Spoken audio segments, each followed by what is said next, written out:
नमस्कार. मी भाऊ तोरसेकर. तुम्ही बघत आहात प्रतिपक्ष. मित्रांनो, बंगाल बंगाल बंगाल हेच चालू आहे. आणि अशा वेळेला महाराष्ट्रामध्ये ज्या विधान परिषदेच्या निवडणुका लागलेल्या आहेत, म्हणजे विधानसभेतले जे आमदार आहेत त्यांच्या मतावर विधान परिषदेचे जे 9 आमदार दर 2 वर्षांनी निवडून येतात, त्यासाठीची निवडणूक लागलेली आहे. आणि त्या निवडणुकीत कोण कोण उमेदवार होणार, कोणाला उमेदवारी मिळणार, महायुतीची परिस्थिती काय, महाविकास आघाडीची परिस्थिती काय, यावर उहापोह चालू आहे. आणि त्या निमित्ताने महाराष्ट्राचे माजी मुख्यमंत्री, ज्यांना गेल्या वेळी सुद्धा आधी मुख्यमंत्री होऊन नंतर आमदार होताना जी कसरत करावी लागली होती, ते उद्धव ठाकरे यांच्या आमदारकीचा विषय परत एकदा चर्चेत आलेला आहे. आणि तो गेल्या वेळेला सुद्धा आला होता 6 वर्षापूर्वी. 2019च्या नोव्हेंबरमध्ये विधानसभेच्या निवडणुकांचे निकाल लागल्यानंतर युती मोडून मुख्यमंत्री होण्याच्या मागे धावत सुटलेले उद्धव ठाकरे यांनी घाईगर्दीने महाविकास आघाडी बनवली शरद पवारांच्या मदतीने, आणि ते मुख्यमंत्रीपद मिळवलं, त्यावर आरूढ झाले. पण ते आमदार नव्हते. आणि आमदार होण्यासाठी विधानसभा किंवा विधान परिषद या 2 सभागृहापैकी कुठेतरी एक जागी आमदार असावं लागतं. आणि ती आमदारकी मिळवताना नंतर आलेल्या करोनाच्या साथीने उद्धव ठाकरे यांची तारांबळ करून टाकली होती. तारांबळ करून टाकली होती असं मी एवढ्यासाठी म्हणतो की निवडणुका लॉकडाऊनमध्ये सगळ्याच्या सगळ्या निवडणूक आयोगाने देशभरच्या रद्द करून टाकल्या होत्या. आणि त्याला कारणही होतं. जी माणसं जिथे होती तिथेच अडकली होती. भारताचे निवडणूक आयुक्त त्यावेळेला होते, ते अमेरिकेला गेले होते आणि ते अमेरिकेतच अडकून पडले. याचं कारण आपल्या रस्त्यावरच्या गाड्या, आपले कंपन्या, कारखाने, नोकरीच्या जागा, दुकानं एवढंच बंद झालं नव्हतं. रेल्वे बंद, प्रवास बंद, आणि विमान प्रवास सुद्धा बंद झाला होता. कारण विमानं उडवण्यावर निर्बंध आलेले होते. कुठच्याही देशातून आपल्याकडे विमानं आली तरी त्याच्यातून करोनाचा व्हायरस घेऊन येतील म्हणून विमानही बंद करण्यात आली होती. आणि अशा वेळेला विनाविलंब सगळ्या निवडणुका रद्द करण्यात आल्यामुळे विधान परिषदेची निवडणूक सुद्धा स्थगित झाली होती. कारण त्यासाठी मतदान घ्यावं लागेल आणि लोकांनी एकत्र येण्यावरच निर्बंध होते. आपल्या घरातून बाहेर पडायचं नाही, कुठेही एकत्र जमायचं नाही. यासाठी जर निर्बंध असतील तर मतदान घेणार कोण आणि मत द्यायला जाणार कोण? अशा परिस्थितीमध्ये उद्धव ठाकरे यांची 6 महिन्याची जी मुदत असते घटनेने दिलेली, की आमदार नसताना मंत्री झालात, मुख्यमंत्री झालात तर 6 महिन्यात आमदार व्हा, ती मुदत संपत चाललेली होती. आणि त्यामुळे त्यांना अक्षरशः पंतप्रधानांना रिक्वेस्ट करून आपली आमदारकी मिळवावी लागली होती.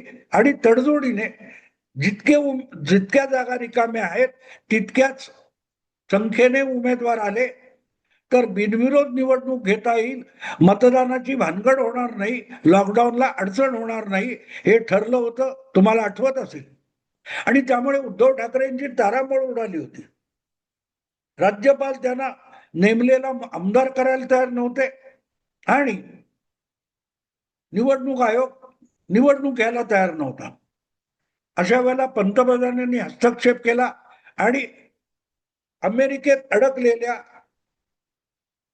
भारताच्या निवडणूक आयुक्तांनी आपल्या इतर सहकाऱ्यांबरोबर व्हिडिओ कॉन्फरन्सिंग करून निर्णय घेतला आणि उद्धव ठाकरे यांच्यासाठी आमदार होण्याचा रस्ता मोकळा झाला होता. पण तिथे सुद्धा एक तडजोड करावी लागली होती. महाविकास आघाडीचे 6 आमदार निवडून येतील ही अपेक्षा होती. कारण 54 विधानसभेत 54 आमदार शरद पवारांचे होते, 56 उद्धव ठाकरेंचे होते आणि काँग्रेसचे 44 होते. त्यामुळे प्रत्येकी 2-2 आमदार आपण आणू हा काँग्रेसचा हट्ट होता. पण जी तडजोड झाली होती त्यामुळे उद्धव ठाकरे यांनी काँग्रेसला निमूटपणे एका जागेवर समाधान मानायला सांगितलं होतं. तरी काँग्रेसचे लोक फुरफुरत होते की आपण आणू शकतो वगैरे वगैरे. ते सगळे नाटक तुम्हाला नव्याने सांगायला नको. आणि त्यामुळे भाजपने संख्याबळ जेवढं होतं त्याच्या आधारावर चौथा आमदार आयता मिळवला होता. हे सगळं मी आता एवढ्यासाठी सांगतोय की आता परिस्थिती इतकी विचित्र आहे की महाविकास आघाडी जी गेल्या 6 वर्षापूर्वी 6व्या आमदारासाठी भांडत होती, ती महाविकास आघाडी आज 6 वर्षानंतर एकुलता एक आमदार आहे, मिळू शकतो आणि तो कुठच्या पक्षाला मिळणार याच्यावरून भांडतायत. आणि मग तडजोडीचा उमेदवार म्हणून उद्धव ठाकरेंना पुढे करायचा प्रयत्न चालू आहे. त्यावरून चर्चा रंगलेल्या आहेत. आणि मग एक नवीन पिल्लू परवा सोडलं गेलं की जे काही संख्याबळ आहे विधानसभेमध्ये त्या बळावर भाजप 4, शिंदे शिवसेना 2 आणि अजितदादांचा पक्ष 1 निवडून आणू शकतो. हे झाले किती बघा, 7 होतात. पण भाजपकडे जे संख्याबळ आहे ते कोटा सिस्टीमने गेलं तर भाजपला 6वा आमदार सुद्धा निवडून, सॉरी 5वा आमदार निवडून आणता येईल. आणि मग 5, 2, 1 असे 8 होतात आणि 9वा महाविकास आघाडीला सोडायचा. पण भाजपचा 5वा आमदार निवडून आणायचा तर त्याला अधिकची मतं लागणार आहेत, कारण कोटा 29 आहे आणि भाजपकडे 132 आमदार आहेत. 132 याचा अर्थ 120, 126 आमदार हे पहिल्या क्रमांकाची मतं भाजपच्या उमेदवाराला देतात, तर ते निवडून येतात. पण भाजपकडे 132 आमदार आहेत, म्हणजे 6 मतं अधिक आहेत. अजितदादांच्या पक्षाकडे पण काही मतं, साधारण 10-1 मतं जास्त आहेत. एकनाथ शिंदेकडे 57 आहेत, त्याच्यामध्ये 1 जोडला तरी 58 मध्ये 2 त्यांच्या आरामात येतील. आणि म्हणून मग 10वा उमेदवार हा महायुतीकडून टाकला गेला तर मग मतदार आमदारांची फाटाफूट होईल आणि त्याच्यात महाविकास आघाडीचे आमदार फुटण्याची खात्री आहे. खुद्द महाविकास आघाडीचे सर्वात लढवय्ये आमदार नेते रोहित पवार यांनी एका युट्यूब चॅनेलच्या मुलाखतीमध्ये साफ सांगितलं की महायुतीचे महाविकास आघाडीचे जवळजवळ सगळे आमदार किंवा बहुसंख्य आमदार हे भाजपने मॅनेज केलेले. हे जेव्हा रोहित पवार सांगतात, शरद पवारांचे लाडके नातू सांगतात, तेव्हा लक्षात घेतलं पाहिजे आकडा हा महाविकास आघाडीकडे 46 आमदारांचा असला तरी त्यातल्या 29-30 आमदारांची गॅरंटी महाविकास आघाडीला देता येत नाहीये. आणि म्हणून महायुतीने आपले 8 उमेदवार उभे करावे, पण 9वा केला तर महाविकास आघाडीला एकुलता एक आमदार सुद्धा निवडून आणता येणार नाही, ही भीती आहे.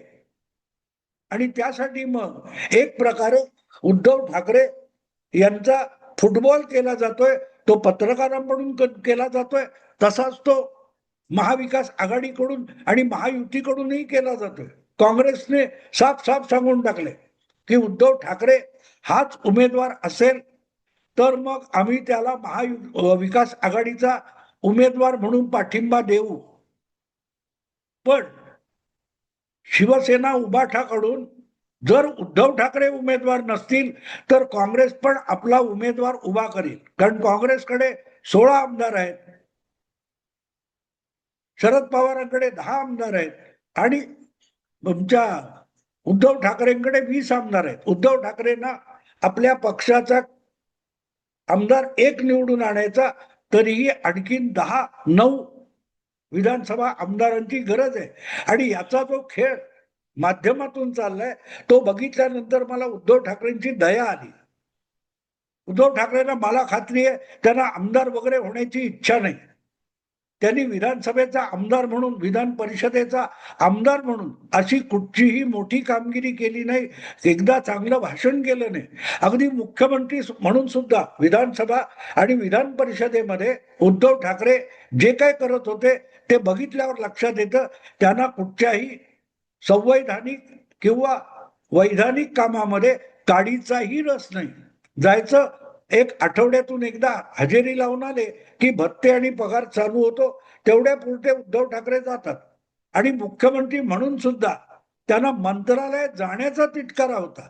अशा माणसाला, ज्याला मंत्री म्हणून काम करायचं नाही, मुख्यमंत्री म्हणून काम करायचं नाही, त्याला आमदार म्हणून काम करण्याची काय हौस असेल. पण बाकीचे जे लोक ज्या पद्धतीमध्ये उद्धव ठाकरेंना आमदार करण्यासाठी वादावादी चर्चा आणि करतायत ते बघून हसू येतं. हसू मला पत्रकारांचं येत नाही. पत्रकार जे काय असल्या चर्चा करतात त्यांच्यासाठी हा सगळा खेळ असतो.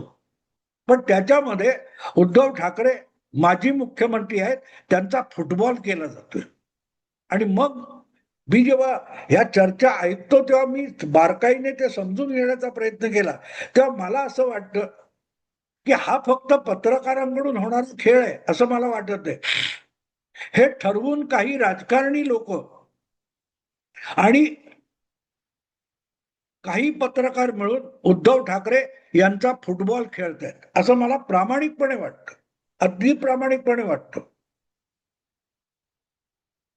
कारण ज्याने अजून तरी आपली इच्छा व्यक्त केलेली नाही आणि अगदी मुख्यमंत्री पदाचा राजीनामा देताना सुद्धा उद्धव ठाकरे यांनी साफ साफ सांगून टाकलं होतं की मला ती आमदारकी पण नको आहे. पण मग राजकीय तडजोडीसाठी त्यांना ती आमदारकी चालवावी लागली. त्यांनी तो राजीनामा दिला नव्हता. आणि मग जेव्हा बारकाईने ह्या सगळ्या डावपेचांकडे बघितलं की लक्षात येतं की भाजपला 4 आमदार पक्के निवडून आणता येत आहेत, शिंदेना 2 आणि राष्ट्रवादी अजित गटाला 1, असे 7 आमदार पक्के असताना जो खेळ आहे तो खेळ पुढच्या एका आमदारासाठी आहे. कारण महाविकास आघाडी पण एक आणू शकते, म्हणजे 8चा हिशोब पूर्ण झाला. उरला 1, 9वी जागा ती रिकामी आहे. त्यासाठी कोणीही पक्की मत असलेला उमेदवार नाही. मला म्हणून आठवण येते ती 2022च्या त्या राज्यसभा निवडणुकीची, ज्या वेळेला भाजपकडे जे होते आमदार त्यांच्या बळावर 2 खात्रीपूर्वक येणार होते. शिवसेना, अखंड शिवसेना, राष्ट्रवादी आणि काँग्रेस या प्रत्येकी एक खासदार राज्यसभेचा निवडून येणार होता. पण 6वी जागा जी रिकामी होती ती निवडून आणण्यासाठी खात्रीपूर्वक विरोधातल्या भाजपकडे किंवा सत्तेतल्या 3 पक्षांकडे कुठली हुकमी मतं नव्हती. अशा वेळेला या सगळ्यांनी आपल्याला पाठिंबा द्यावा म्हणून कोल्हापूरचे युवराज संभाजीराजे छत्रपती यांनी विनंती केली होती सगळ्यांना की तुम्ही सगळ्यांनी मला पाठिंबा द्या. मी अपक्ष म्हणून महाराष्ट्राच्या वतीने राज्यसभेत जातो. पण त्यांना वेगवेगळ्या अटी घालण्यात आल्या. विचार करा, उद्धव ठाकरे यांनी शिवरायांचा वंशज मानल्या जाणाऱ्या संभाजीराजे छत्रपती यांना शिवबंधन मानायची अट घातली होती. आठवतं कशासाठी? तर महाविकास आघाडीचे 3 पक्ष होते त्यामध्ये उद्धव ठाकरे यांच्या पक्षाला किंवा अखंड शिवसेनेला दुसरा उमेदवार टाकायची संधी होती आणि तो उमेदवार पाहिजे तर संभाजीराजेंना करतो, पण त्यांनी शिवसेनेचा अधिकृत उमेदवार व्हावं, त्यासाठी शिवबंधन हाती बांधावं अशी अट उद्धव ठाकरे घालत होते. अर्थात ते छत्रपती संभाजीराजे यांनी नकारलं. त्यांनी त्या निवडणुकीतून काढता पाय घेतला आणि परिणामी शिवसेनेने आपला दुसरा उमेदवार कोल्हापूरचा जिल्हा प्रमुख होता त्याला उभा केला. मला वाटतं संजय काहीतरी नाव होतं त्याचं, आणि तो पराभूत झाला. त्याला पाडून कोल्हापूरचाच संजय महाडिक हा भाजपचा 3रा उमेदवार निवडून आला होता. पण संभाजीराजेंना अट घालणारे, शिवबंधन बांधा आणि शिवसेनेत या अशी अट घालणारे उद्धव ठाकरे आज त्यांची अवस्था काय, की पत्रकार आणि राजकारणी उद्धव ठाकरे यांचा एका विधान परिषदेच्या उमेदवारीसाठी फुटबॉल करतायत. हे तिकडून तिकडे उडवतात, ते तिकडून तिकडे उडवतात. आणि मग बातमी ते मध्यरात्री केव्हा तरी उद्धव ठाकरे वर्षा बंगल्यावर जाऊन मुख्यमंत्र्यांना भेटले. आणि ही बातमी आल्यानंतर तिकडून दुसरी बातमी येते, उपमुख्यमंत्री एकनाथ शिंदे हे आपल्या हक्काचे 2 आमदार विधान परिषदेसाठी निवडून येणार असताना सुद्धा तिसरा उमेदवार टाकायला बघतायत. म्हणजे जागा 9 आणि उमेदवार 10 म्हणजे मतदान. म्हणजे उद्धव ठाकरे यांना मतदानातून निवडून यावं लागेल, बिनविरोध येता येणार नाही, अशी राजकीय परिस्थिती निर्माण केली जाते. अशी चर्चा आता सुरू झाली. बघू, कळेल. मी बोलतोय त्यानंतर 1-2 दिवसामध्ये उमेदवारी अर्ज भरायची मुदत संपते, तेव्हा उद्धव ठाकरे भरतात की नाही, आणखीन कोण 10वे 11वे येतात ते बघू आपण. पण हा सगळा खेळ जो आहे हा मला असं वाटतं की जाणीवपूर्वक चाललेला आहे. काही पत्रकारांना कोलेकोई करून अशा चर्चा घडवायला बहुधा देवेंद्र फडणवीस आणि एकनाथ शिंदे यांनी भाग पाडलेले, की उद्धव ठाकरेंची धाकधूक मातोश्रीवर वाढावी. कारण उद्धव ठाकरेंना बिनविरोध निवडून यायचं असतं. आणि उभे राहिलो आणि पडलो तर रोहित पवारांनी सांगितलंय की महाविकास आघाडीचे बहुतांश आमदार हे देवेंद्र फडणवीसांनी मॅनेज केलेले आहेत. म्हणजे उद्धव ठाकरेंना निवडणुकीच्या रिंगणात ओढायचं आणि पाडायचं असं काय खेळलं जाते का राजकारण? आता यातले 2 सगळ्यात महत्वाचे खेळाडू आहेत, ते मुख्यमंत्री देवेंद्र फडणवीस आणि उपमुख्यमंत्री एकनाथ शिंदे. आणि म्हणून मला असं वाटतं की हे पत्रकारांपूर्वी कुजबूज आणि बातम्या आणि अफवा आणि ब्रेकिंग न्यूज यातून उद्धव ठाकरे यांचा फुटबॉल होतोय. आणि तो फुटबॉल खेळणारे समोर दिसणारे चेहरे पत्रकार आणि राजकीय विश्लेषक असले तरी त्याची प्रेरणा ही माझ्या मते ही शिंदे आणि फडणवीस यांच्याकडून येते. रोज उठून फडणवीस असोत किंवा शिंदे असोत त्यांच्याविषयी तुसडेपणाने बोलणारे उद्धव ठाकरे यांना अपमानित करण्याची ही सर्वोत्तम संधी असेल. महापालिका, जिल्हा परिषद, विधानसभा या सगळ्या निवडणुकीत उद्धव ठाकरे यांनी सपाटून मार खाल्लाय, पण तो त्यांच्या उमेदवारांनी खाल्लेला मार आहे.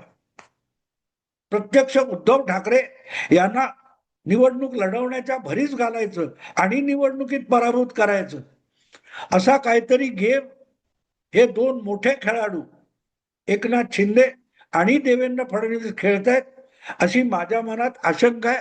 माझ्या हातात माहिती कुठली नाही, पण एकूण परिस्थिती बघितली तर असं वाटतं की हा सगळा खेळ जाणीवपूर्वक चाललाय. जाणीवपूर्वक चाललाय. उद्धव ठाकरे शहाणे असतील तर त्यांनी पत्रकारांच्या सल्ल्याने आणि माध्यमांकडून खेळवल्या जाणाऱ्या राजकारणात लुडबुड करू नये. आपल्याला वाटतं ते करावं. आपल्या पक्षाचं हित, आपल्या पक्षाचा फायदा आणि आपल्या पक्षाची प्रतिष्ठा सर्वोच्च मानून जर उद्धव ठाकरे वागणार असतील तर ते अधिक अवमानित होणार नाही. कारण ऑलरेडी त्यांचा व्हायचा त्यापेक्षा प्रचंड अपमान आणि अवहेलना झालेली आहे. आता आणखीन आपल्या परिवाराची आणि वडिलांची मिळवलेली प्रतिष्ठा किती धुळीला मिळवायची हे त्यांचं त्यांनी ठरवायचंय. मी फक्त मला जे वाटलं ते सांगितलं. आवडलं लाईक करा, शेअर करा आणि प्रतिपक्षाला सबस्क्राईब करा. नमस्कार.